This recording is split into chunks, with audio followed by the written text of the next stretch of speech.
रहे थे। और कल हम लोगों ने देखा था टू किंगडम क्लासिफिकेशन, जो किसने दिया था? Carolus Linnaeus. ठीक है, कैरोलस लीनियस ने टू किंगडम क्लासिफिकेशन दिया था, जिसमें उन्होंने प्लांट्स को और एनिमल्स को दो अलग विभाजन, दो किंगडम्स उन्होंने बताए थे, प्लांट और एनिमल किंगडम। ठीक है, तो हम लोगों ने कल डिस्कस किया था कि जो इन्होंने टू किंगडम क्लासिफिकेशन दिया है उसमें कुछ चीज़ों को इन्होंने 5 पॉइंट्स लिए थे। ठीक है, nutrition, cell wall, locomotion, response to stimuli और कॉन्ट्रेक्टाइल सिस्टम, इसको हम लोग कल डिस्कस कर चुके हैं। ठीक है, इसमें जो ऑर्गेनिजम्स इन्होंने इंक्लूड किया था उसमें ये कुछ ऐसे एक्सेप्शंस हैं विच हैव दी, ऐसी उनके अंदर कैरेक्टर है जो कि एनिमल्स के अंदर है। ठीक है, जैसे ये यूग्लिना, जिसको हम प्लांटिमल भी कहते हैं, प्लांट और एनिमल, जिसके अंदर दोनों तरह के कैरेक्टर्स होते हैं, मतलब प्लांट्स के भी और एनिमल्स के भी, ऐसे उसको हम क्या कहते हैं? प्लांटिमल। तो यूग्लिना को इन्होंने कॉन्ट्रेक्टाइल सिस्टम है जो कि जनरली किसका फीचर है? एनिमल्स का। तो इसको इन्होंने प्लांट में डाला। डाई एटम्स या क्लेमाइडोमोनास, क्लेमाइडोमोनास कौन सा एल्गी है? Green algae. आंसर बता रहे हैं, ग्रीन एल्गी। ठीक है, ग्रीन एल्गी है। कल आपको बताया ब्लू नाम का कोई एल्गी नहीं होता। एल्गी इज डिवाइडेड इनटू आपका BGA, blue green algae, then आपका ग्रीन एल्गी, देन आपका रेड एल्गी एंड आपका ब्राउन एल्गी। ठीक है, तो क्लेमाइडोमोनास यही याद कर लीजिए इसको। Chlamydomonas is an example of green algae which belongs to Chlorophyceae. तो इसके अंदर कॉन्ट्रेक्टाइल सिस्टम है जो कि किसका फीचर है? एनिमल्स का। ठीक है, तो यहाँ पे ये जो चीज़ें, ये जितने हमने एग्जांपल्स दिए हैं इसको देख लीजिएगा, कल हम लोग डिस्कस कर चुके हैं। और हमें बात करनी थी ड्रॉबैक्स पे, कि इनके सिस्टम में कौन कौन से ड्रॉबैक्स आए। तो देखिए यहाँ पे टू किंगडम क्लासिफिकेशन में क्या इन्होंने अंतर नहीं किया। जैसे हमने आपको बताया था कि प्रोकैरियोट्स और यूकैरियोट्स, जैसे बैक्टीरिया है, बैक्टीरिया एक प्रोकैरियोट है जिसको इन्होंने प्लांट में रखा, प्लांट किंगडम में रखा। ठीक है, उसी तरह से जो यूनिसेलुलर और मल्टी सेलुलर ऑर्गेनिजम्स में, जैसे मान लीजिए हम जानते हैं कि कुछ बैक्टीरिया जो होते हैं, या जनरली 90% बैक्टीरिया जो होते हैं वो सभी क्या होते हैं? प्रोकैरियोट्स है, 100% प्रोकैरियोट्स है, यूनिसेलुलर है। ठीक है, लेकिन इन्होंने किस में रखा? प्लांट्स में। और एक बात, फंजाई, हम जानते हैं कि प्लांट का क्या कैरेक्टर है कि वो फोटोसिंथेसिस करता है और उसके पास क्या होता है? सेल वॉल होता है। लेकिन फंजाई तो एक ऐसी चीज़ है, एक ऐसा ऑर्गेनिज्म है जो फोटोसिंथेसिस नहीं करता है। तो जो फोटोसिंथेसिस नहीं करता है उनको भी उन्होंने किस में डाल दिया? प्लांट्स में, क्योंकि उसके पास सेल वॉल होता है। तो सेल वॉल के बेसिस पे उन्होंने प्लांट्स में डाल दिया। तो इस तरह की कुछ ऐसी बातें हैं जो इनके ड्रॉबैक्स थे, जिसको ये एक्सप्लेन नहीं कर पाए। तीसरी चीज इन्होंने कहा कि भाई ऑटोट्रॉफिक और हेटेरोट्रॉफिक मोड ऑफ न्यूट्रिशन। इन्होंने पॉइंट्स जो दिए थे, देखिए बैक जाइए, आप देखिए यहाँ पे एनिमल्स के लिए इन्होंने बताया था nutrition, plants autotrophic, animals heterotrophic. लेकिन यहाँ देखिए इन्होंने, ये जो फंजाई होता है ये तो हेटेरोट्रॉफिक मोड ऑफ न्यूट्रिशन होता है। ठीक है, लेकिन डाला किस में था? प्लांट्स में था। तो इसमें इनका एक ऐसा क्राइटेरिया उभर के आया कि ये एक ऐसी दोहरी बात हो गई कि भाई होना चाहिए ऑटोट्रॉफिक, है हेटेरोट्रॉफिक, लेकिन रखा है अपने प्लांट्स में। तो इस तरह के ऑब्जेक्शंस जो है ये आने लगे। अच्छा, फिर चौथी बात थी कि फ्यू ऑर्गेनिजम्स, जैसे हमने बताया आपको, Chlamydomonas belongs to Chlorophyceae. Euglena ये एक ऐसा ऑर्गेनिज्म है, प्रोटिस्ट है ये, और ये प्रोटोजुअन्स में आता है, और ये है प्लांटिमल इसको कहते हैं, यानी the organism which is having both the characters plants and animals का। तो उसे प्लांटिमल, तो इसको भी इन्होंने प्लांट्स में रखा। स्लाइम मोल्ड्स, ठीक है, ये स्लाइम मोल्ड्स को भी इन्होंने प्लांट्स में रखा। अब यहाँ पे share the character of both plants and animals. ये जो ऑर्गेनिजम्स हैं इनमें एनिमल्स के और प्लांट के दोनों के कैरेक्टर्स होते हैं। जैसे हमने कल कॉन्ट्रेक्टाइल वैक्यूल की बात की थी, तो कॉन्ट्रेक्टाइल वैक्यूल के लिए हमने क्या कहा था कि भाई ये ऑस्मो रेगुलेशन करता है, मतलब किडनी की तरह फंक्शन करता है। जैसे हमारी किडनी फंक्शन करती है ऑस्मो रेगुलेशन की, कि वेस्ट मटेरियल्स को बाहर निकालती है, ठीक है, बॉडी को प्यूरिफाई करती है। तो इस तरह का काम किडनी करती थी, वही ये कॉन्ट्रेक्टाइल वैक्यूल्स करते थे, which is the feature of animals. ठीक है, तो इस तरह से इनका ये था कि ये जो ऑर्गेनिजम्स हैं, क्लेमाइडोमोनास, यूग्लिना, स्लाइम मोल्ड्स, इनका कोई फिक्स पोजीशन नहीं था, इसलिए ये किंगडम सिस्टम क्लासिफिकेशन फेल हो गया। ठीक है, अब कल हमने आपको प्लांट और एनिमल के बारे में बहुत सारी चीज़ें बताई थी। एक जनरल डिस्कशन हम लोगों ने किया था कि प्लांट का जो सेल होता है वो लार्ज होता है, और इस तरह की बहुत सारी बातें बताई थी। ये जो 5th पॉइंट हमने कहा था कि डिक्टियोजोम्स, प्लांट्स में जो गोल्जी बॉडी होती है उसको हम क्या कहते हैं, डिक्टियोजोम्स। ये नीट का क्वेश्चन है, आपको इसको दिमाग में बैठा लीजिए कि गोल्जी बॉडीज जो होती हैं इनके प्लांट्स क्या नाम बोलेंगे आप, डिक्टियोजोम्स। ठीक है, अच्छा, ये जो 6वां पॉइंट है ये नीट का बड़ा फेवरेट टॉपिक है, बहुत पसंद करते हैं वो लोग, और इससे बहुत सवाल आते हैं। और इसमें आप लोग सेंट्रियोल्स को, सेंट्रोजोम को ये अच्छे से पढ़ लीजिएगा। जो सेंट्रियोल्स होते हैं ये बेसिकली एनिमल्स में होते हैं, ठीक है, प्लांट्स में ये एब्सेंट होते हैं। तो इसको हम लोग बाद में डिस्कस करेंगे, ये सेल डिवीजन में हेल्प करता है। और माइक्रोट्यूब्यूल, सेंट्रियोल, सेंट्रोजोम, इस तरह के बहुत सारे कॉन्सेप्ट्स आएंगे। देखिए, ये हमने लिखा है plant cell and animal cell in a big detail. थोड़ा सा हम लोग क्या देखेंगे, एक जनरल आइडिया हर सेल ऑर्गेनेल का, थोड़ा थोड़ा, क्योंकि जब हम लोग 3 किंगडम 4 किंगडम पढ़ेंगे तो वहाँ हमें एक जनरल आइडिया की ज़रूरत है। ठीक है, हमने अभी आपको बताया कि सेल साइज जो होती है प्लांट सेल में, हमने क्या कहा, लार्जर होती है लगभग 10 से 1000 माइक्रोमीटर तक, और एनिमल्स में ये स्मॉलर सेल होते हैं, इनका कितना size, 10 to 30 micrometre. 1 micrometre is equal to, आप बताओ, आप बताओ, चलो जिसको आता है रेजर हैंड, -6 नैनोमीटर, आप करे,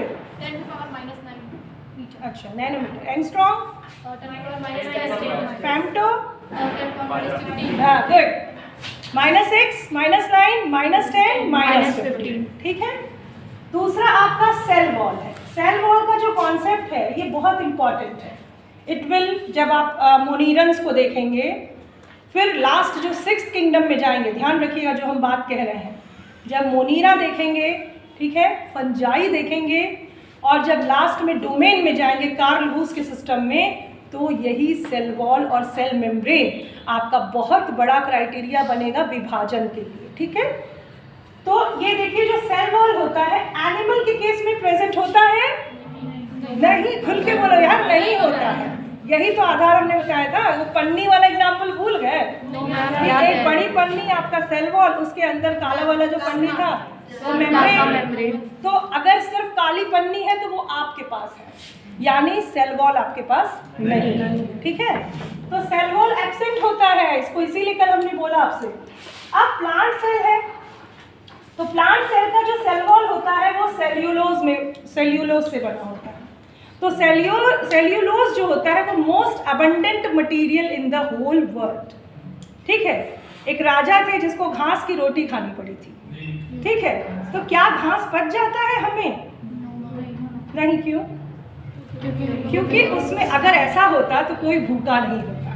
बिकॉज प्लांट्स, जितने आप पत्तियां देखते हैं, घास देखते हैं, सब में क्या होता है, सेल्यूलोज। लेकिन हमारे, क्या गाय तो खा लेती है, because they have bacteria in their ruminant, उनको रूमिनेंट्स कहा जाता है।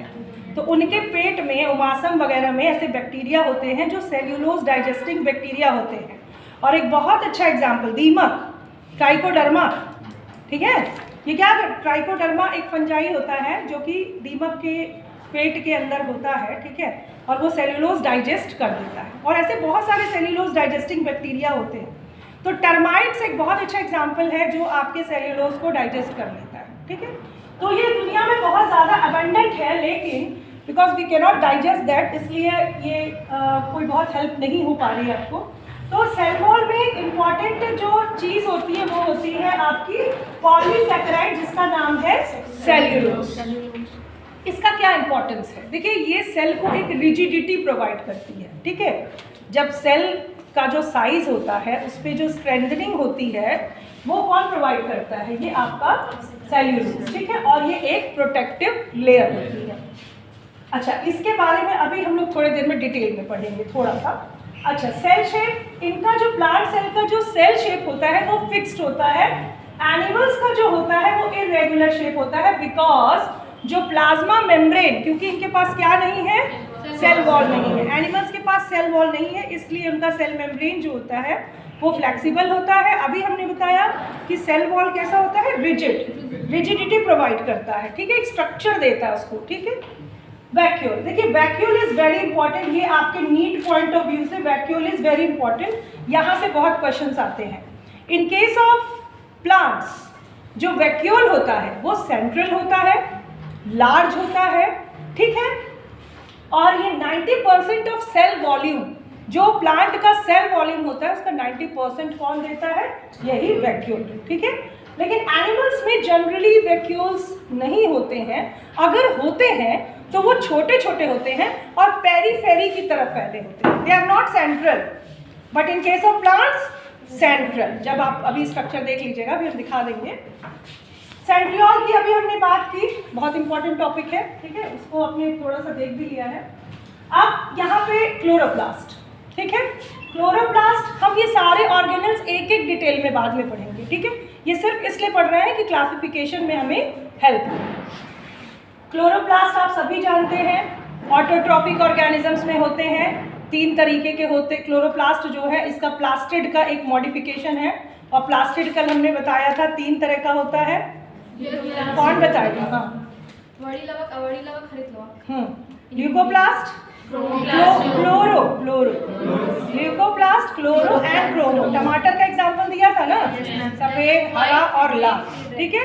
तो इस तरह से याद रखिए, प्लास्टिड्स में आपको पढ़ना है क्लोरोप्लास्ट, फॉर द डिफरेंस। तो ये जो इसका काम क्या होता है? It performs the process of photosynthesis, जिसको प्रकाश संश्लेषण कहते हैं, ठीक है। फोटोसिंथेसिस का प्रोसेस परफॉर्म करता है, जो कि एनिमल्स में नहीं होता है। साइटोप्लाज्म, देखिए ये बहुत इंपॉर्टेंट है, ये दोनों में प्रेजेंट होता है। भाई साइटोप्लाज्म जो होता है वो फिजिकल बेसिस होता है, वो बहुत इंपॉर्टेंट होता है, उसमें बहुत सारे न्यूट्रिएंट्स होते हैं, मिनरल्स होते हैं, आयंस होते हैं, ठीक है। राइबोसोम्स आप लोग जानते हैं, राइबोसोम्स को दूसरा नाम कहते हैं प्रोटीन फैक्ट्री, ठीक है। तो ये दोनों में होते हैं। माइटोकॉन्ड्रिया, माइटोकॉन्ड्रिया को आप सभी जानते हैं, it is the power house of the cell which generates ATP. ATP का फुल फॉर्म क्या है? Triphosphate, adenosine triphosphate. हमने कहा ट्राइफॉस्फेट, तो इसमें कितने फॉस्फेट बॉन्ड्स होंगे? नहीं, bonds, I am asking for bonds, phosphate, 3 phosphates, bonds कितने? चलो ठीक है, 1 2 3 4, ठीक है। मैं बता, देखो एक फॉस्फेट है, एक बोर्ड आपका हम छोटा सा ले आएंगे जिससे इजीली आपको ये समझ में आएगा। यहाँ पे एक फॉस्फेट है, फिर दूसरा फॉस्फेट, फिर तीसरा फॉस्फेट। जुड़े कितने से? 2 से ना। 3 लोग खड़े हो जाएंगे यहाँ पे, एक हाथ पकड़ेगा, दूसरा हाथ पकड़ेगा, 2 ही हाथ, दो पकड़ पाएंगे ना हाथ। एक का तो इसका खाली रहेगा, इसका खाली रहेगा, ठीक है। तो आपके पास 2 बॉन्ड, ये नीट का क्वेश्चन है आपका, ठीक है। अब इसमें फॉस्फो एनहाइड्राइड और फॉस्फो 2 तरह के बॉन्ड्स होंगे, वो बाद में डिस्कस करेंगे। तो यहाँ पे चूंकि हमने एटीपी पूछा, सबको पता है एटीपी जनरेट करता है energy, mitochondria power house of cell है, तो ये सबको लगा कि भाई फॉस्फेट से रिलेटेड कहाँ क्वेश्चन होगा, ये आप ध्यान रखिएगा, इट्स वेरी इंपॉर्टेंट। प्लास्टिड्स हम लोग देख चुके हैं। अच्छा, डिक्टियोजोम अभी हम बताए थे आपको, मैं पूछती हूँ आपसे, डिक्टियोजोम हम लोग डिस्कस कर चुके हैं। डिक्टियोजोम एनिमल्स में पाया जाता है कि प्लांट्स में? प्लांट्स में, ठीक है। देखिए इसी बात को हम बार बार दोहरा रहे हैं कि डिक्टियोजोम्स जो होता है वो गोल्जी बॉडीज जो होती हैं, वो इन केस ऑफ प्लांट्स हम क्या कहते हैं उनको? डिक्टियोजोम्स। और एनिमल्स के केस में आप उसे गोल्जी बॉडीज ही कहेंगे। हाँ, फ्लैजिला, अब ये बहुत इंपॉर्टेंट है। फ्लैजिला, पिल्लाई, फिम्ब्रिए, इससे बहुत क्वेश्चंस आते हैं आपके, इसको बहुत अच्छे से पढ़ लीजिएगा, बाद में डिस्कस भी करेंगे। फ्लैजिला देखिए ये लोअर प्लांट्स जो होते हैं, जैसे Chlamydomonas. Chlamydomonas is a unicellular green algae, ठीक है। और यहाँ एनिमल्स में क्या है, जो फ्लैजिला होते हैं वो जनरली केवल स्पर्म सेल्स में होते हैं।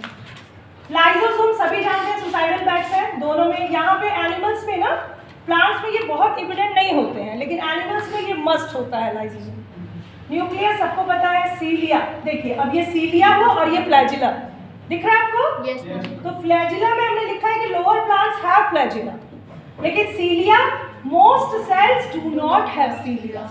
और यहाँ पे प्रेजेंट, यानी एनिमल्स में सीलिया फीचर होगा और प्लांट्स में फ्लैजिला आपका फीचर होगा, ठीक है।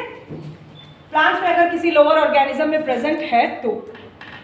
ग्लाइऑक्सिजोम्स, देखिए ग्लाइऑक्सिजोम्स बहुत इंपॉर्टेंट है। जब हम लोग मेटाबॉलिज्म पढ़ेंगे तो वहाँ पे जो लिपिड की सिंथेसिस करता है, यानी फैट जो बनाता है, वो कौन सा ऑर्गेनेल बनाता है? ग्लाइऑक्सिजोम्स, ठीक है। इनको माइक्रोबॉडीज भी कहते हैं।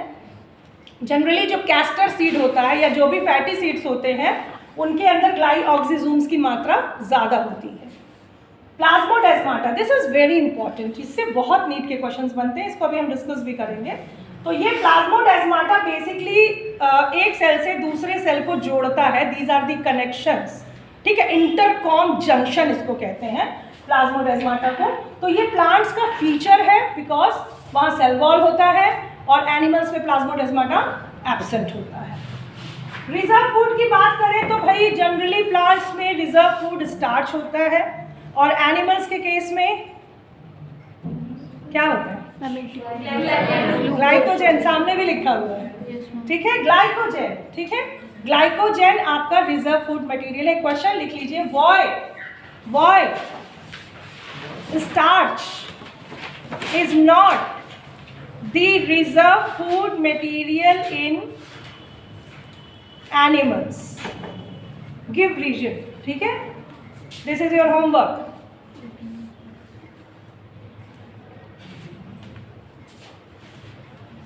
ठीक है, ये देखिए प्लांट सेल है, ये एनिमल सेल है। हमने बात की थी वैक्यूल की, सेंट्रल वैक्यूल है और यहाँ देखिए पेरीफेरी पे वैक्यूल है। दिख रहा है सबको?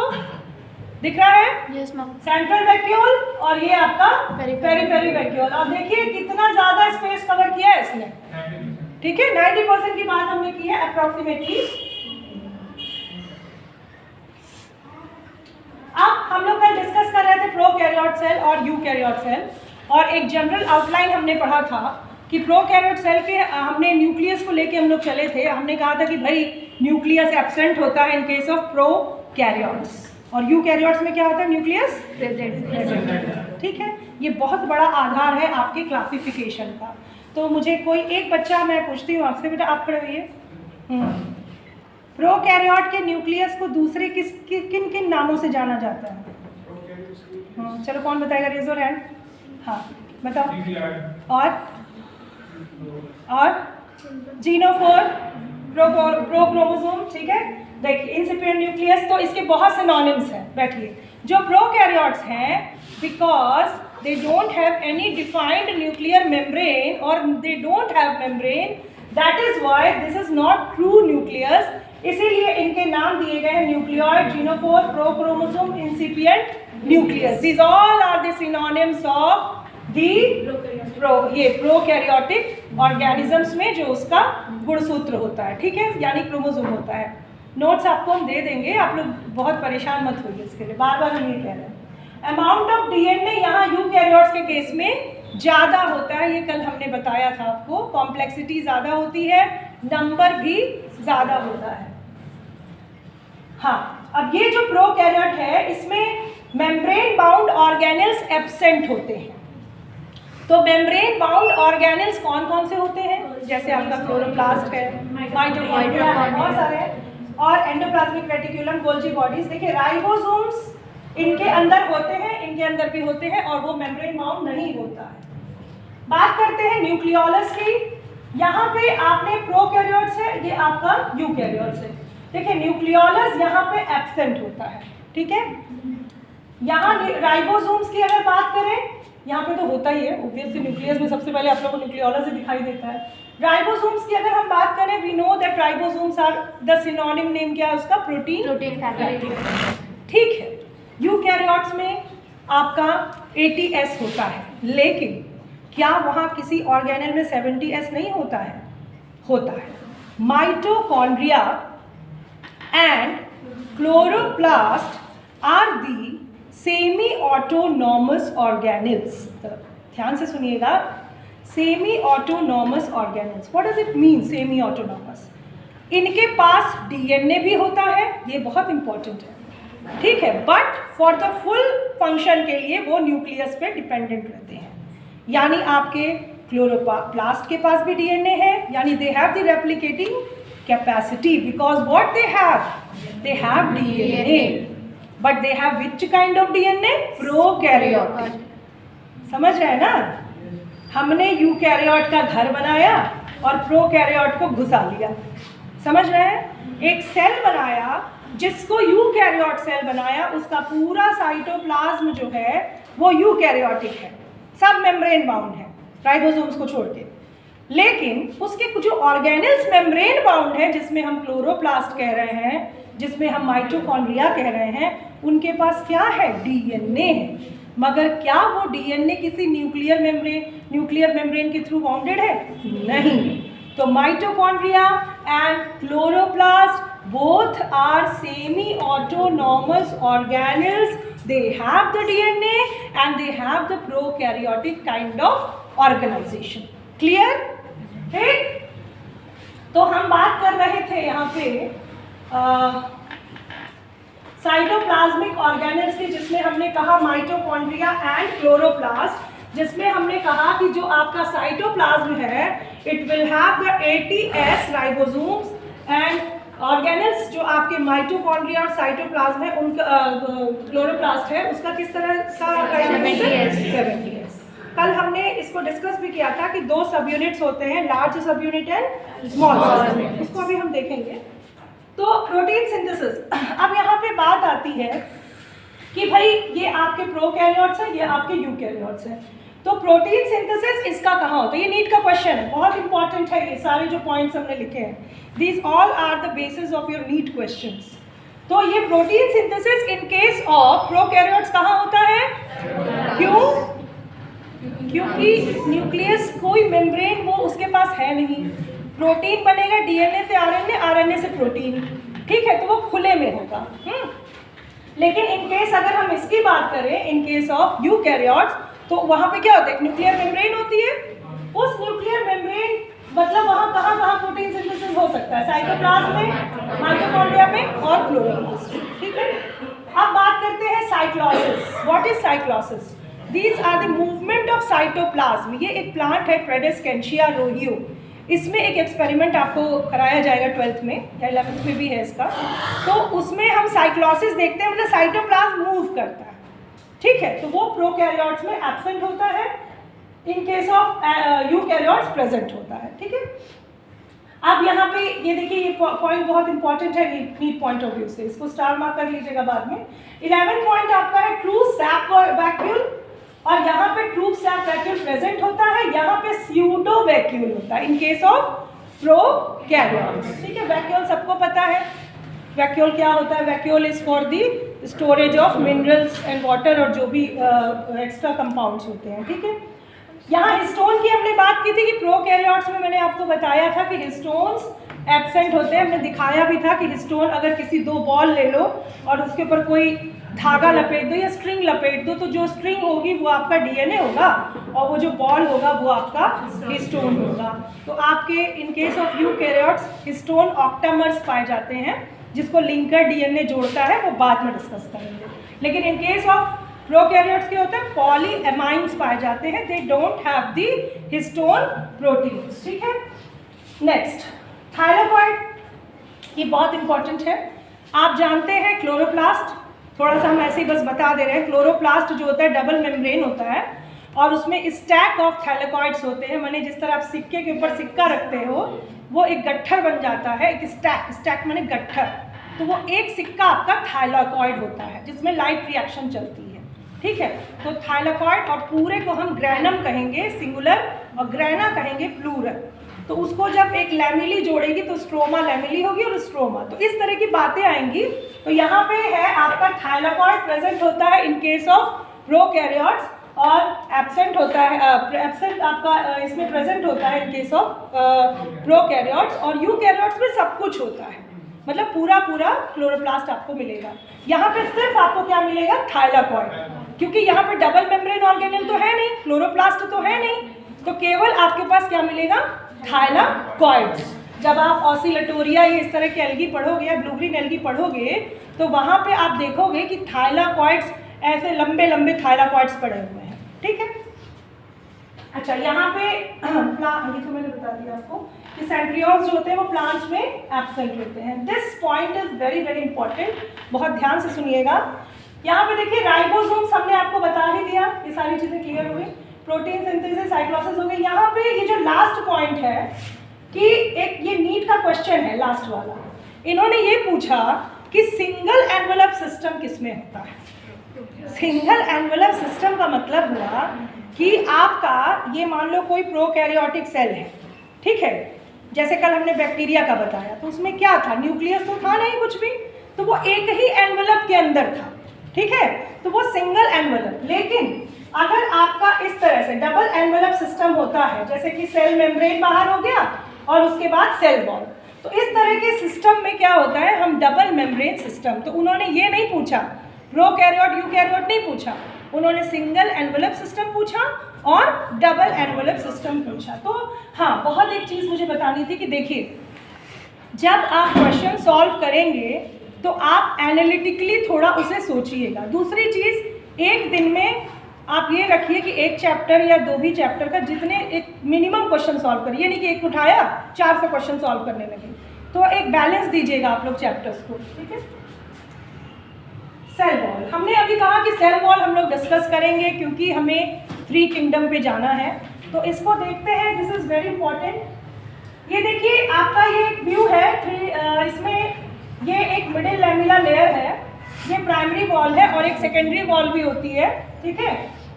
इसमें ये ध्यान दीजिए, ये एक लेयर है पेक्टिन, और हम आपको यही बता देते हैं कि जो फल पकते हैं वो because of calcium magnesium pectate के डिसोल्यूशन से पकते हैं। यानी जब कैल्शियम मैग्नीशियम पेक्टेट डिसॉल्व होता है तो हरा वाला आम पीले आम में बदल जाता है। तो यहाँ से नीट के बहुत सारे क्वेश्चंस बनते हैं आपके, ये ध्यान दीजिएगा। मिडिल लैमिला, प्राइमरी, और ये आपका सेल वॉल की, ये दोनों जो चीज़ें हैं ये सेल वॉल का पार्ट है। इसी में पेक्टिन भी होता है, सेल्यूलोज भी होता है, हेमी सेल्यूलोज भी हो सकता है, लिग्निन भी हो सकता है। जितनी ज़्यादा ये चीज़ें होंगी प्लांट उतना ही रेजिस्टेंट होगा वाटर की तरफ, ठीक है। ये जो सेल्यूलोज हुआ, हेमी सेल्यूलोज हुआ, ये रेजिस्टेंस प्रोवाइड करते हैं। सेल वॉल, अब सेल वॉल में देखिए यहाँ पे है structures associated with cell wall, ये स्पेशल नोट्स है फॉर द नीट, मैं आपको भेज दूंगी। यहाँ पे ये जो वर्ड लिखा हुआ है प्लाज्मोडेस्माटा, ये बहुत इंपॉर्टेंट है। हम देखें कोई, हाँ ये देखिए, ये हमने एक स्ट्रक्चर बनाया है जिसमें हमने ये दिखाया है कि ये एक सेल ए है, ठीक है, ये दूसरा सेल बी है, दिख रहा है आपको, सबको क्लियर है। तो ये जो ए सेल है और ये जो बी सेल है, हम कहते हैं ना कि भाई सेल को सेल पानी ले गया या सेल मिनरल्स एब्जॉर्ब किया या सेल कुछ भी किया, इस तरह की बात करते हैं। तो ये जो आउटर लेयर देख रहे हैं आप लोग, ये आपका सेल वॉल है, ठीक है। ये वाला भी जो सेल ब्लैक कलर में, जो ब्लैक कलर में है, ठीक है, जो आपका ये ब्लू कलर में है, ये है सेल मेम्ब्रेन। और इस टॉपिक से आपके बहुत सारे प्रश्न बनते हैं। देखिए यहाँ पे ये जो आपको ये इस तरह का जो ट्यूब लाइक स्ट्रक्चर दिख रहा है, दिस इज व्हाट, डेस्मोटिब्यूल, ठीक है। क्या है ये, डेस्मोटिब्यूल। प्लांट के अंदर जो सेल टू सेल कनेक्शन होता है, या अभी हमने बताया भी अभी पिछले उसमें, सेल टू सेल कनेक्शन होता है, वो किसके थ्रू होता है, डेस्मोटिब्यूल के अंदर द्वारा। और इस पूरे स्ट्रक्चर को कहते हैं plasmodesmata. Plasmodesmata are the connections which are governed by the desmotubule। और ये डेस्मोटिब्यूल किससे बनते हैं, ये क्वेश्चन आया है, किससे बनते हैं। तो गोल्जी, ये एंडोप्लाज्मिक रेटिक्यूलम जो है वो आपके डेस्मोटिब्यूल को बनाता है, ठीक है। तो ये आपका देखिए, ये जो मिडिल लैमिला देख रहे हैं ना, ये किसका लेयर है? सेल वॉल का। तो सेल वॉल आपके 3 लेयर्स होंगे, primary, secondary and middle layer. Primary, tertiary, primary, secondary and middle layer, primary, secondary and middle layer. इसको रख लीजिएगा। तो ये सेल ए है, ये सेल बी है, आपस में ये दोनों जुड़े हैं डेस्मोटिब्यूल के द्वारा। यहाँ एंडोप्लाज्मिक रेटिकुलम का कनेक्शन दिख रहा है, ठीक है। और ये देखिए, ये न्यूक्लियस है। जब आपने सेल देखा था तो ये क्या था? ये सेल था। ये इसका वो है, क्या है? क्रोमोसोम। क्रोमोसोम, ये आपका न्यूक्लियस, ये एंडोप्लाज्मिक रेटिकुलम, ये मेम्ब्रेन और ये सेल वॉल। क्लियर? इस तरह समझिए। और ये इस सेल से इस सेल की तरफ जुड़ा है, किसके द्वारा? डेस्मोटिब्यूल के द्वारा। समझ गए स्ट्रक्चर को? अब हम इसको देखते हैं कि ये जो प्लाज्मोडेस्माटा होता है, ये किसने डिस्कवर किया था? स्ट्रॉसबर्गर। स्ट्रॉसबर्गर ने फर्टिलाइजेशन भी देखा था और डबल फर्टिलाइजेशन नवास्चिन ने देखा था। नवास्चिन वाला नीट का क्वेश्चन है आपका। तो स्ट्रॉसबर्गर ने भी बहुत काम किया। स्ट्रॉसबर्गर ने प्लाज्मोडेस्माटा को देखा और इन्होंने बताया कि ये 2 सेल्स में, अभी दिखाया ना मैंने आपको ए और बी सेल्स, तो 2 सेल्स के बीच में क्या होता है? इंटरकॉम, कनेक्शन होता है, जंक्शन होता है, ये कनेक्शन, ठीक है। तो अब यहाँ पे 2 वर्ड्स आएंगे, एक आएगा सिम्प्लास्टिक, एक एपोप्लास्टिक। जब हम ये सिम्प्लास्टिक का मतलब होता है, ये देखो ये मेम्ब्रेन है ब्लू वाला। जब यहाँ से किसी चीज का ट्रांसफर होगा तो वो लिविंग होगा। क्या होगा? लिविंग। और जब लिविंग चीज एक सेल से दूसरे सेल जाएगी लिविंग कंपोनेंट के द्वारा, यानी साइटोप्लाज्म के द्वारा, ठीक है, जो सेल मेम्ब्रेन के अंदर रहेगी, तो उसे हम कहेंगे सिम्प्लास्ट। और जब वो ये सेल वॉल, ये वाला जो जगह है ब्लैक वाले और इसके बीच की जो जगह दिख रही है, इसको हम कहेंगे एपोप्लास्ट। ये आपका नीट का क्वेश्चन है। देखिए, हमें ये देखना है कि हमें पढ़ना किस चीज को है। आपको सेल वॉल पढ़ना है। सेल वॉल में आपको ये देखना है कि कनेक्शंस है, कनेक्शन में एपोप्लास्टिक सिम्प्लास्टिक पाथवे है और उस पाथवे में यहीं से प्रश्न है, ठीक है। इसको कॉन्सेंट्रेट, सब कुछ नहीं पढ़ लेना है, उसी को देखना है, ठीक है। तो ये आपका यहाँ से यहाँ गया तो सिम्प्लास्ट और डेड सेल के थ्रू गया तो एपोप्लास्ट, ठीक है। अब यहाँ पे देखिए नीट का क्वेश्चन पूछा है, दे आर लाइन्ड